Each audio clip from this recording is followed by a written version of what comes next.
Here's your host, Dennis Rimmer.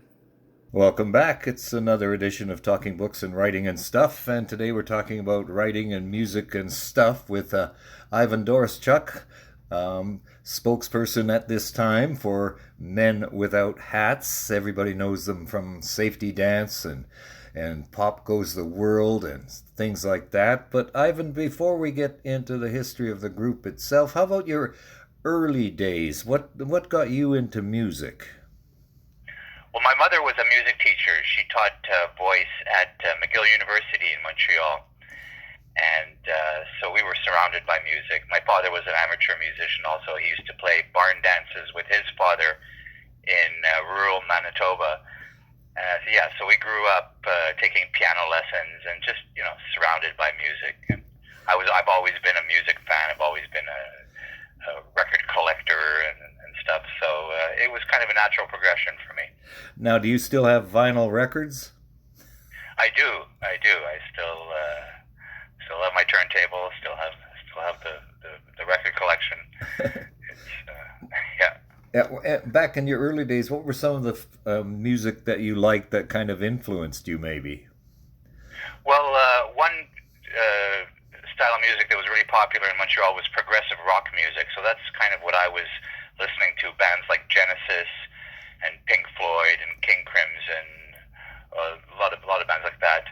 I was also into disco at the end of the 70s too. I was front and center in the disco movement, and I've always said that new wave music, 80s music, for me was a blend of those two genres. It was synthesizer music that you could dance to, mixture of progressive rock music and disco, and that's what I brought to the table in the 80s. Now, speaking of back then, your early days, apparently you were born in Champaign, Illinois, and I was.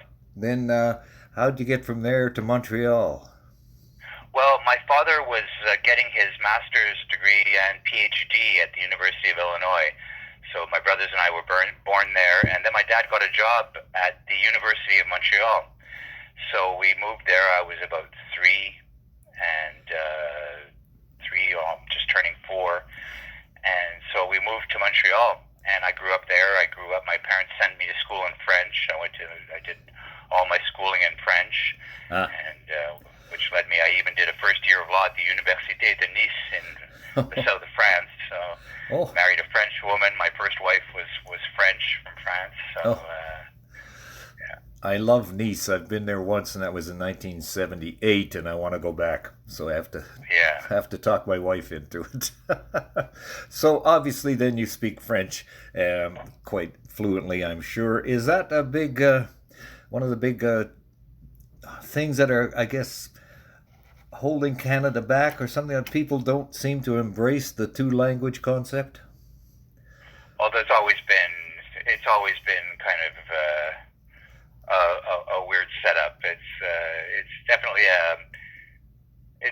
a different place to grow up in, compared to the rest of Canada. But I was, I felt quite fortunate growing up there. It was a little slice of Europe in North America, and the French language, influenced me quite a bit in my writing, and just listening to French music, also listening to Québécois music and European French music, and influenced me quite a bit in my own writing. So I consider myself lucky to have grown up there.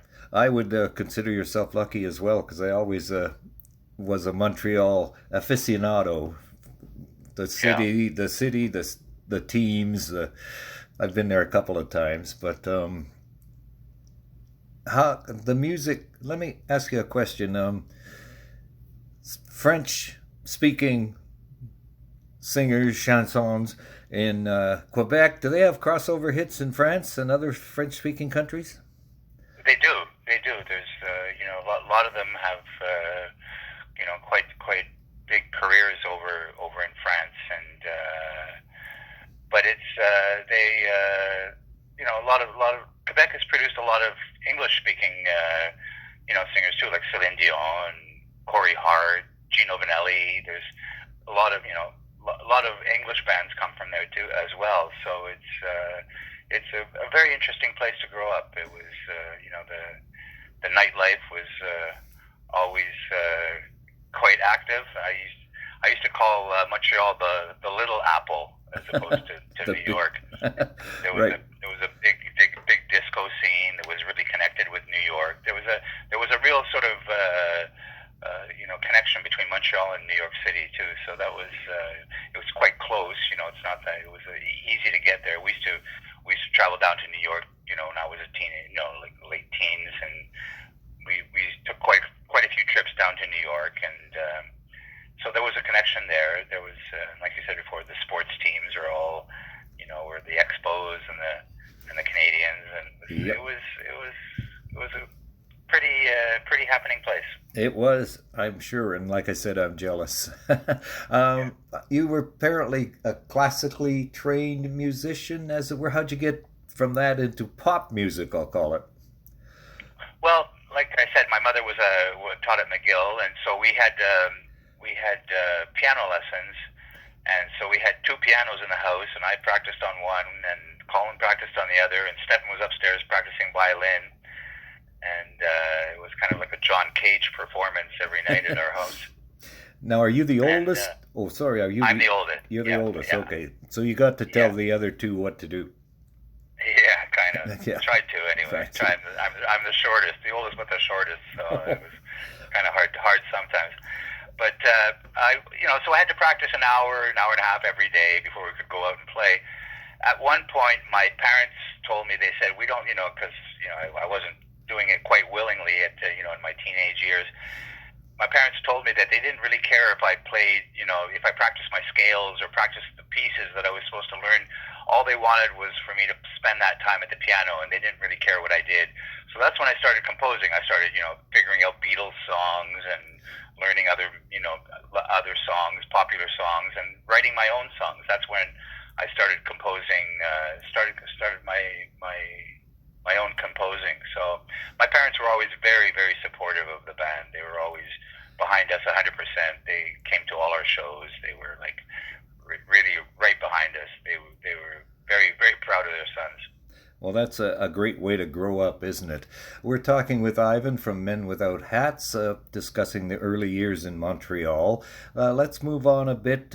So when did the group Men Without Hats actually get together? Well, late 70s. It was the sort of the dying days of classic rock, dinosaur rock, and the dying days of disco, and so there was a new movement starting. The punk new wave movement was starting. It was a very DIY sort of attitude in the music scene. You didn't really have to be a virtuoso on your instrument. You just had to have the energy, the will to do it, good hairdo, and a good wardrobe, and you were on your way.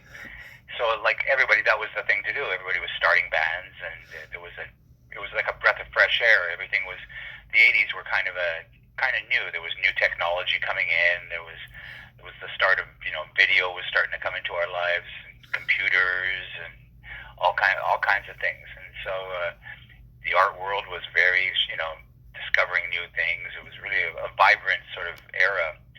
And so that's it. We started the band. I was going to McGill University. I was working a part-time job at the Montreal General Hospital, and I started this band. And the McGill sort of dropped off. That was the first thing that dropped off, and then the part-time job dropped off. And as the band got more and more busy, and then I ended up being a full-time musician. But it just started off in the punk new wave scene in Montreal, and since there weren't that many places to play in Montreal, we started touring right away. And so we toured, like I said before, New York was relatively close, so we toured up and down the eastern coast of the U.S. And Ontario there was a million places to play in Ontario, so we spent a lot of time just touring around in small clubs in Ontario and the eastern coast of the United States. And so we recorded our first 4-song EP, Folk of the 80s, and took it from there. Where did you record that first release? In Montreal. We recorded it at a little studio in Montreal, and we put put the whole thing out ourselves. We got it pressed actually in New York City. It was hard to, it was a 10-inch record, so it was hard to find places that would handle that format, that size. So we found a place in New York City, and we actually when we went down to pick them up, we were a bit late, and the guy who was supposed to be delivering them to us just left all the boxes on the corner of the street. So when we got there, we drove up to it was like the hustle and bustle of New York City with all our cases of records just sitting there for anybody to take. But it all turned out good. It did. Now, how did you distribute that first release? Just hand to hand, like selling them at shows and visiting local record stores. There was no internet, obviously. There was no. We just did it like word of mouth. It was mostly at shows, and whenever we traveled in Ontario to a town, a city, we would visit the local record shops and try and peddle a few records to them, and it just started like that. Now, did you sell them outright, or did you go on a consignment basis to these individual stores? It was probably a bit of both. Yeah. It was, we obviously tried to get our money right away. It was right. The way this business works, you got to get stuff up front. Right. Okay. So now we're on to the Men Without Hats days. Now, is that a name because you guys didn't want to wear hats in the wintertime? Yeah, that was basically it. Because of the harsh and brutal winters in Montreal, real men don't wear hats. So that's where our name came from. But the sort of deeper meaning became that a hat is really tells a lot about who the person is, like the police hat, the fireman hat, the army helmet. And so, if everybody was supposed to be like sort of the same, we would have, not wear helmets, not wear hats, and you wouldn't be able to tell who anybody was. That was sort of the deeper meaning of the name also. That's right. And of course, the big hit Safety Dance. We're talking with Ivan from Men Without Hats.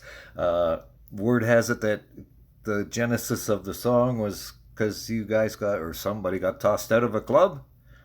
Yeah, quite a few times actually. Quite a few times. It was, like I said before, it was the dying days of disco, but every now and then the DJ in the club would slip in a little new wave song. He'd play a Blondie's Heart of Glass or Rock a Lobster by the B-52s or something, and we would get up and start pogo dancing. And pogo dancing was just jumping up and down and bouncing off each other's chests, and it was the precursor to slam dancing in the mosh pit. And so, but nobody had ever seen it back then, and the bouncers usually thought we were fighting or trying to start a fight, and we would get kicked out. And we actually got kicked out of quite a few places, and after a few times I went home and decided to do something about it, and I wrote a song that we could dance if we wanted to, and it's been safe to dance ever since. And now, do you get tired of playing it? Not at all. People ask that question a lot, and it's probably the song that I enjoy the most playing during the set, because the smile that it brings on people's faces it's an incredible feeling. I mean, I can't really tell you how much it means to me to see what joy it brings to the listeners. And I mean, the song is big. It's almost bigger than the band. It almost doesn't belong to us anymore. It belongs to everybody out there. And I've said this before, I feel sometimes like a musical museum curator that going around the planet just presenting this musical artifact that brings immense joy to people. And no, it's really what drives us. I enjoy playing it more and more every time. Right, and of course you have to respect the song because one could say it basically got you where you are. Yeah. Okay, and Men Without Hats. Now, so where did you record the Safety Dance?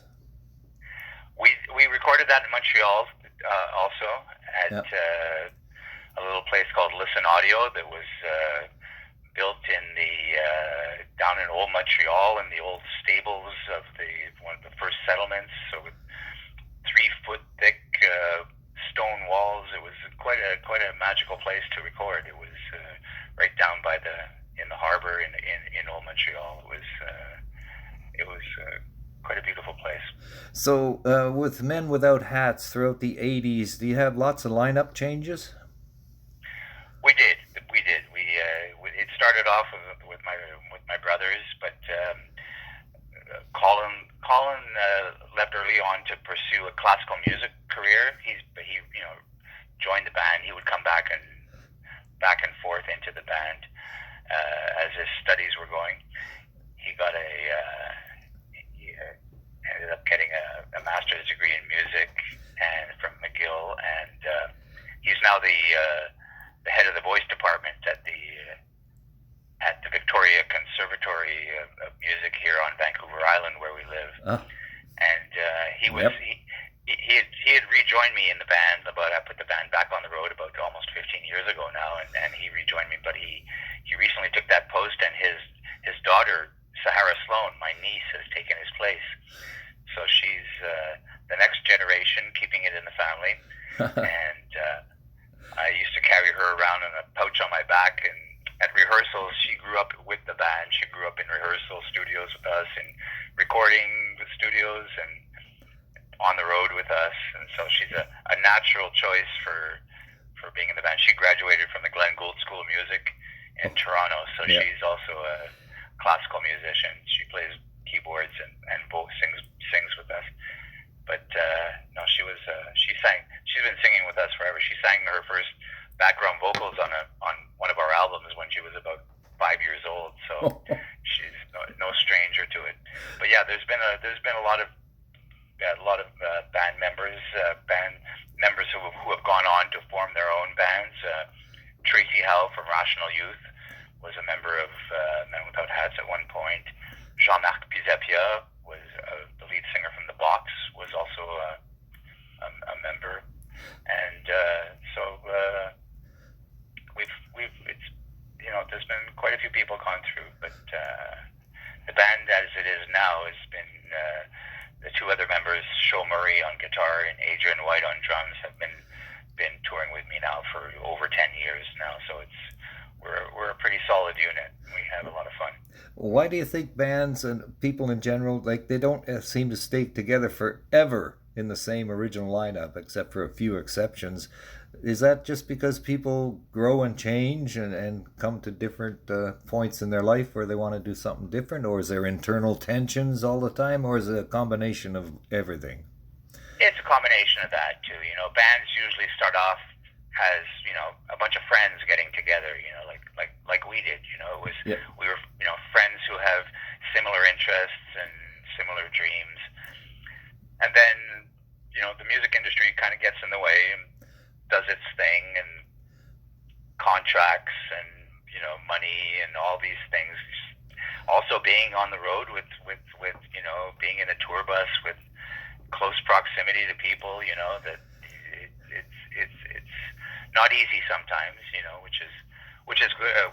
One of the good things of having family in there too, because it's sort of you have to deal with it. You can't get rid of your family that easy. So, right. But that's it. It's just different personalities. It's different egos, different job. There's all kinds of reasons. And we're talking, like I said, with Ivan from Men Without Hats. Now, as we record this, you just got back from a show in Los Angeles, and then you have another one coming up in a couple of days in Utah. How do you travel back and forth? We're flying. We're flying. We have a bunch of shows in Canada and the U.S. before we head off to Europe. So it's a combination of flying and tour buses, and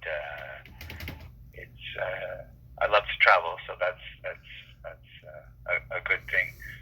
Some people can't say, we were talking about before why bands break up and things. Some people don't find that they don't like traveling when they start off in this, in a band. You start off in a garage or somebody's basement or something like that, but then when you discover that you've got to be on the road every day, and it's a lot of people think it's this ultra glamorous life, but a lot of it's spent waiting around in airports, waiting around, long drives, flights. Yeah. Alex Lifeson said, like recently I read an interview with him, Alex Lifeson from Rush, and they asked him if he wanted to go back on the road. He goes, no. He says, I'm finished with that. He goes, spending sitting around in a hotel room all day to waiting to go on stage, at the end of the day is not where I want to be anymore, Yeah. So, and it's different than what a lot of people expect. Right. And currently, though, how do you have to get different work permits to go to these various places? Yeah. Everybody has. Well, I'm an American citizen, so I don't need anything for the States. But yeah, we have all the band members and crew have work visas. We all had to get visas to go to Europe. We're doing UK, then mainland Europe, and then Scandinavia. And then we come back here in October. We've got a tour in the States with Wang Chung. We're going to be doing some dates with Wang Chung. And the American portion of the tour ends up at the beginning of November, where we end up on the beaches of Cancun in 80s in the Sand. An 80s festival with a bunch of other of other 80s bands. Yeah. So as for the band itself, Men Without Hats, are you like the acknowledged boss, leader? Yeah, well, I do all the songwriting. I've historically been pretty much the sole songwriter and lyricist for the band, and so the band is, I'm the only sort of constant member since the beginning. I'm the only guy left of the original band. When Colin and I were there was two of us until he let his daughter take over. Yeah. But yeah, I'm sort of the I write all the material, so it's kind of my thing. So without getting too personal or something, how do you get paid? Do you get paid after every show? How does it work? Well, I have business managers and things like that. So I mean, they deal with it. There's agents. The money has to trickle down through agents and managers and and all kinds of things. There's advances. There's different forms of payment too. It's all pretty it's very organized actually. But okay. It doesn't, like, I don't go pick up a check at the end of the night. Right. So how many are in your traveling party? Well, it varies on the size of the show, but there's there'll be up to 10 people, 4 in the band and managers and soundmen, crew, lighting, all kinds, so there'll be but like I say, it depends on sometimes we when we travel with other bands, we can share crews, we can share management and crews with other bands. When we do a lot of 80s festivals, and like last summer we did a huge American tour, a few shows in Canada, but it was mostly in the States, and we were touring with Thomas Dolby and the Thompson Twins and us and Modern English. So we shared, all the bands shared, we shared the same crew. We were traveling we all had different buses. We traveled on our own bus, but we used a lot of the same, like the setup crew and the lighting, crew was all there. A lot of it was shared. So great. So it varies. So you foresee this continuing for the foreseeable future, Men Without Hats, carrying on the legacy? Hopefully, yeah. We just put out a new single, and we're hoping that people seem to like it. It's called "I Love the '80s," and so we're still recording, we're still performing. I've done more shows this time out since I put the band back together. We've done more shows than in the '80s. So it's and you look at bands like the Rolling Stones are still out there. Mick Jagger's in his early '80s. Yep. So he's that's inspirational to us. That's to see these guys guys are still out there doing it and doing a good job of it.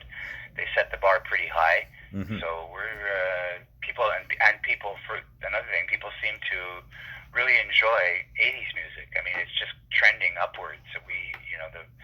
We're playing bigger and bigger shows all the time, and like I say, been to more places this time out than we did in the 80s. I've been all around the world with this incarnation of the band. We've been to South Africa and Australia and South America.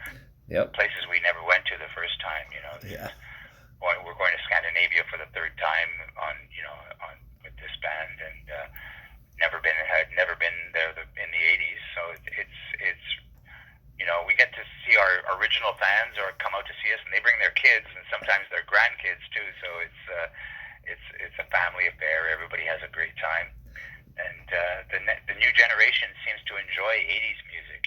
There's a lot of I hear a lot of influences, a lot of 80s influences in contemporary pop music today too. So it's something that the younger generation can relate to. They hear a lot of the same kind of 80s big drum sounds and synthesizers and robot voices, and it's all it's not foreign to them. They can understand it, and plus the 80s had great melodies. It was a great era for songs. There was a lot of great tunes, great sing-alongs, a lot of great music. I mean, the 90s were good, but it was a bit of a darker era musically, and I mean, now it's kind of rap music. I mean, I'm a big fan of rap music, but I don't know how many Eminem songs we're going to be singing around the campfire in the next 30 years. It's right.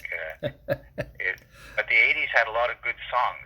They had a lot of songs that the kids like today, even if they don't know who it is exactly, they hear the songs and I know that. That was in such and such a movie or whatever. They recognize the songs and they enjoy it. So we've been able to cross generations too. We've been fortunate enough to be able to our songs have embedded themselves in popular culture, and thanks to shows like The Simpsons and Family Guy, and especially shows like Glee that brought our music to a whole new generation of listeners, we've been able to sort of keep the ball rolling, and our songs have been used in commercials and movies and stuff like that. So Pop Goes the World is a huge, very popular soccer chant in Europe and South America too. So it's like I say, we've been fortunate to have our music embed itself into popular culture. So it's great. That's how we can keep going. People are still listening to it. Ivan from Men Without Hats. Couple more questions. First of all, your vinyl collection, does it keep growing? It does. I'm there's a lot of music out there, I tell you. I enjoy sort of rediscovering the music that I grew up with, and also discovering bands that I missed.